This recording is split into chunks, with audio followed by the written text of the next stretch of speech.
Space xəbərə baxırsınız. Şirvanda bir yol var ki, keçilməzdir. Yerli sakinlərin sözlərinə görə yaşadıkları ərazidəki həmin küçə bir dəfə də olsun asfaltlanmayıb.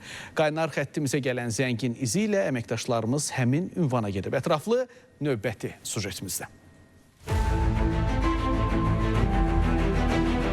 Söhbət Şirvan şəhərinin Məhəmməd Əsədov küçəsindən gedir. Burada 100-ə yaxın evdə təxminən 500 nəfərədək sakin yaşayır. Sakinlərin dediyinə görə küçənin şəhərin kənarına düşməsi onların problemini görünməz edir. Heç vaxt asfalt üzü görməyən qışda palçıqdan, yayda toz torpaqdan küçədə yaşamaq mümkün olmur. Sakinlər deyir ki, bura nəinki taksilər, hətta marşrutlar və təcili tibbi yardım maşınları belə gəlmir.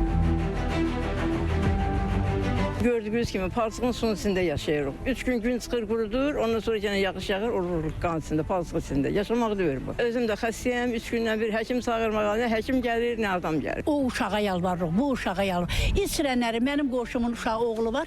Məni qoluma girib suyun içi ayağında botu belinə alıb belə-belə sürüyə-sürüyə məni gətirdi küçənin başına saldı. Minirsən taksiyə, taksi də gəlir şəbəkənin həyətinin yanına, üzü bəri dönəndə saxlayır maşını. Deyir, düşün gedin qarşı, mən bu yola girəmmərəm.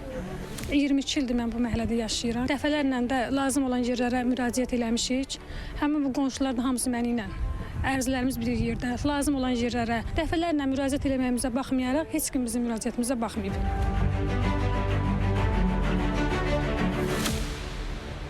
Məsələ ilə bağlı Şirvan şəhər İcra Hakimiyyəti ilə əlaqə saxladıq. Qurumun cavabı isə belə oldu. Şirvan şəhərində küçələrin asfaltlanma işləri proqrama uyğun həyata keçirilir. Məlum olan həmən küçədə, Məhəmməd Əsədov küçəsində baxış keçirilib. Lakin bugünkü gündə asfalt örtüyünün vurulması səbəbi əsasən şəhərimizdə aparılan su kanalizasiya sisteminin tam yekunlaşdırılmamasıdır. İndi sistem tam yekunlaşandan sonra asfaltlama işləri həyata keçiriləcəkdir. Qurum rəsmisinin sözlərindən belə aydın olur ki, Məhəmməd Əsədov küçəsinin sakinləri hələ bir müddət gözləməli olacaq. Ümid edirik ki, bu növbəti qışa qədər davam etməz. Yaqub Mehdoğlu, Vüqar Qaliboğlu, Günəş Rızayeva, Space xəbər, Şirvan.